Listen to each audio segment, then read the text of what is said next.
సార్వత్రిక ఎన్నికల్లో ఈసారి తమిళనాడులో ఎట్టి పరిస్థితుల్లోనూ కొన్ని ఎంపీ స్థానాలైనా సరే గెలిచి తీరాలని భారతీయ జనతా పార్టీ పెద్దలు భావిస్తున్నారని, అందులో భాగంగానే నారా లోకేష్ గారికి భారతీయ జనతా పార్టీ పెద్దలు ఒక పెద్ద టాస్క్ ఇచ్చారని, ఆ టాస్క్లో భాగంగా నారా లోకేష్ గారు రానున్నటువంటి ఎన్నికల కోసం తమిళనాడులో ప్రచారం చేయబోతున్నారు అంటూ ఒక వార్త సోషల్ మీడియా వేదికగా చక్కర్లు కొడుతున్నటువంటి నేపథ్యంలో ఈ అంశానికి సంబంధించి మనతో మాట్లాడేందుకు ప్రముఖ రాజకీయ విశ్లేషకులు అంకమరావు గారు మనతో ఉన్నారు. సార్తో మాట్లాడదాం. సార్ నమస్తే అండి. నమస్తే సార్, నారా లోకేష్ గారు తమిళనాడులో బీజేపీ తరపున ఎన్నికల ప్రచారంలో పాల్గొనబోతున్నారు. అయితే భారతీయ జనతా పార్టీ పెద్దలు నారా లోకేష్ గారికి ఒక టాస్క్ ఇచ్చారని, ఆ టాస్క్ ప్రకారంగా రానున్నటువంటి ఎన్నికల్లో ఎట్టి పరిస్థితుల్లో తమిళనాట కొన్ని ఎంపీ స్థానాలైనా సరే మనం చేజిక్కించుకోవాలి అని భారతీయ జనతా పార్టీ పెద్దలు నారా లోకేష్ గారికి టాస్క్ ఇచ్చినట్లుగా ఒక సమాచారం అయితే అందుతుంది. దీని మీద మీ విశ్లేషణ ఏంటి సార్? అది ఊహాగానాలు అనేది నా అభిప్రాయం. ఓకే, ఇప్పుడు ఇక్కడ జరుగుతున్న పోరాటంలో చంద్రబాబు నాయుడు గారు ఉన్నారు, పవన్ కళ్యాణ్ గారు ఉన్నారు.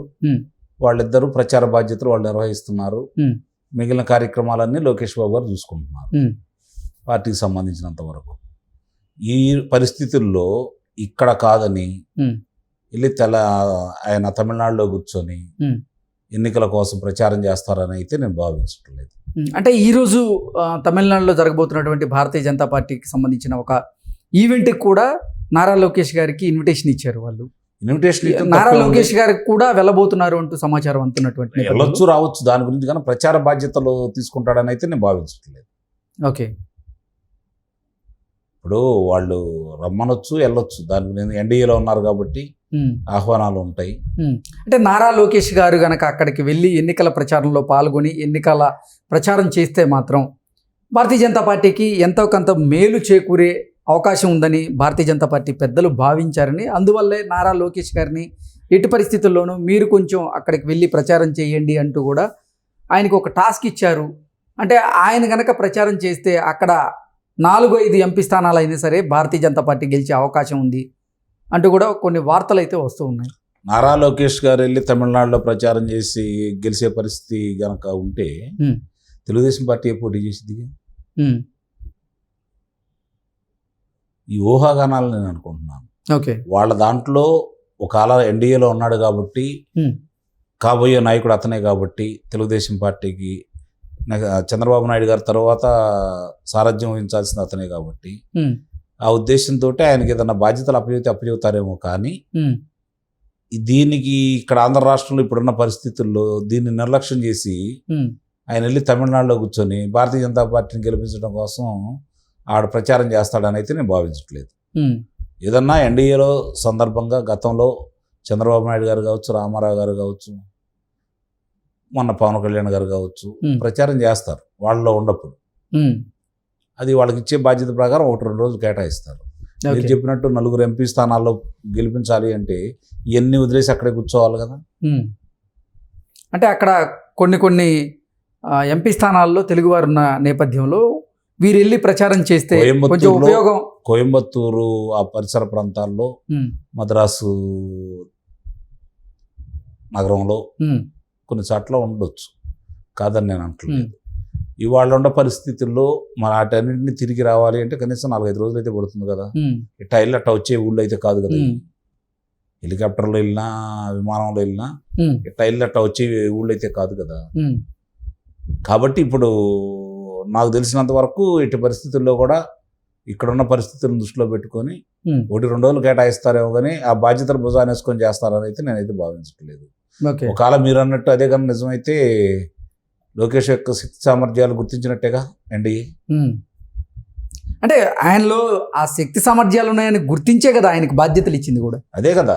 ఇప్పుడు నేను అనేది రాష్ట్ర పరిధి దాటి రాష్ట్రంలో ఆయన ఎటు గుర్తింపు తెచ్చుకున్నాడు. చంద్రబాబు నాయుడు గారు అనే ఒక మర్రి చెట్టు నీడలో ఈయన ఫలాలు ఇస్తున్నా కూడా ఆ నీడలో ప్రతిభ బయటికి రాలేదు.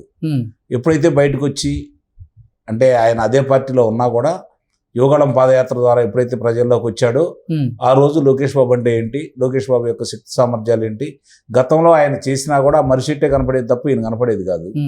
ఇప్పుడు అలా కాదు కదా, మర్రి చెట్టుగానే ఉంది.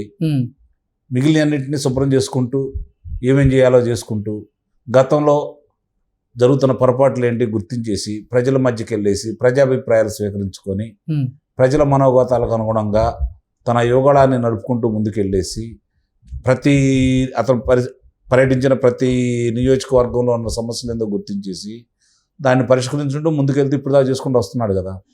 కొన్ని విషయాల్లో ఆయన అనుకున్నది చేయలేకపోయినా చాలా వరకు పార్టీ ఏంటి, పార్టీ పరిస్థితి ఏంటి, ఏం చేస్తే ముందుకెళ్ళిద్ది ఒక అవగాహన కంటూ రావడం కూడా జరిగింది కదా.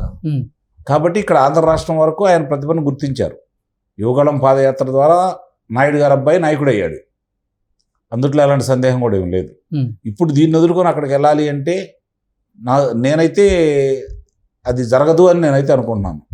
1-2 రోజులు కార్యక్రమాలకు అయితే వెళ్తారేమో కానీ అది కూడా ఒకవేళ ఈ మధ్యలో ఏదన్నా సమయం దొరికితే ఇప్పుడు ప్రతిరోజు పార్టీలోకి వచ్చే వాళ్ళని కావచ్చు, లేకపోతే అసమ్మతికి సంబంధించిన కావచ్చు, మిగిలిన వ్యవహారాలన్నీ చూసుకుంటుంది లోకేష్ బాబు గారే కదా. మంగళగిరిలోనే ఉంటున్నారు. మిగిలిన వాళ్ళందరూ చాలామంది ఏమనుకుంటున్నారంటే మంగళగిరి నియోజకవర్గంలోనే తిరుగుతున్నారు అనుకుంటున్నారు. కాదు, మంగళగిరి కేంద్ర కార్యాలయంలో ఒక పూట నియోజకవర్గాన్ని కేటాయించుకుంటూ ఒక పూట పార్టీ కార్యక్రమాలను నిర్వహించుకుంటూ చంద్రబాబు నాయుడు గారు రాష్ట్ర వ్యాప్తంగా తిరుగుతున్నాడు కాబట్టి ఆ బాధ్యతను అతను భుజాన్ని వేసుకున్నాడు. రేపు నామినేషన్ ప్రక్రియ పూర్తి అయిన తర్వాత మళ్ళీ ఈయన కూడా రాష్ట్ర వ్యాప్తంగా తిరుగుతాడు. అలా జరుగుతుందని అయితే నేను భావిస్తున్నాను. ఓకే, అంతేగాని తమిళనాడులో బీజేపీ బాధ్యతలు అప్పచెప్తే అవి తీసుకొని పరిగెత్తుకుంటూ వెళ్తాడని అయితే నేను భావించట్లేదు. ఓకే, అంటే రానున్న రోజుల్లో తమిళనాడులో ప్రధాని మోదీ గారి సభలు ఉన్నటువంటి నేపథ్యంలో ప్రధాని మోదీ గారితో కూడా కలిసి నారా లోకేష్ గారు ప్రచార సభల్లో పాల్గొనే అవకాశం ఉంది అంటూ కూడా వార్తలు అయితే మంచి పరిణామమే కదా అది. లోకేష్ బాబు వరకు మంచి పరిణామమే కదా, అనుమానం ఏముంది దాంట్లో. ఓకే, అంటే ప్రధాని మోదీ సభల్లో నారా లోకేష్ గారు పాల్గొనే అవకాశం ఉంటుందా? అయితే నేను పిలుస్తారని నేనైతే అనుకోవట్లేదు. ఎందుకంటే వాళ్ళ కార్యక్రమాలు వాళ్ళకుంటాయి, వీళ్ళ కార్యక్రమాలు వాళ్ళకుంటాయి. అంటే ఈరోజు ఒక మెగా ఈవెంట్ జరగబోతోంది భారతీయ జనతా పార్టీ పెద్దల ఆధ్వర్యంలో అక్కడ. సో ఆ పార్టీకి వాళ్ళే నారా లోకేష్ గారికి ఇన్విటేషన్ ఇచ్చారు. నారా లోకేష్ గారు కూడా వెళ్ళబోతున్నటువంటి నేపథ్యంలో ఎన్నికల ప్రచారంలో కూడా పాల్గొంటారు అనేటువంటి చర్చ అయితే మొదలైంది. నిన్ననే చెప్పాను, ఎన్డీఏ సంబంధించి భాగస్వామి తెలుగుదేశం పార్టీ జాతీయ ప్రధాన కార్యదర్శి, గతంలో మంత్రిగా పనిచేసినటువంటి అనుభవం, ఇవన్నీ దృష్టిలో పెట్టుకున్న తర్వాత ఆయన్ని ఆహ్వానించి ఉండొచ్చు. ఎందుకంటే ఇక్కడ ఎన్నికల ప్రక్రియలో భాగంగా పవన్ కళ్యాణ్ గారు, చంద్రబాబు నాయుడు గారు కలిసి తిరుగుతూ ఉన్నారు, వాళ్ళు ముందుకెళ్తున్నారు. కాబట్టి పవన్ కళ్యాణ్ గారు జనసేన పార్టీ, తెలుగుదేశం పార్టీ తరఫున చంద్రబాబు నాయుడు గారు ఆయన పర్యటనలో ఆయన పూర్తిగా అసలు ఎక్కడ కూడా విరామం లేకుండా చేస్తూనే ఉన్నాడు. ఈ పరిస్థితుల్లో అంటే ఇక నుంచి దీని సంకేతాలు ఏందంటే పార్టీకి పరిపాలన వరకు చంద్రబాబు నాయుడు గారు చూసుకొని పార్టీకి సంబంధించిన కార్యక్రమాలన్నిటికీ ఇక లోకేష్ బాబు గారి చేతుల్లోకి వెళ్తుందని చెప్పి భావించాలి.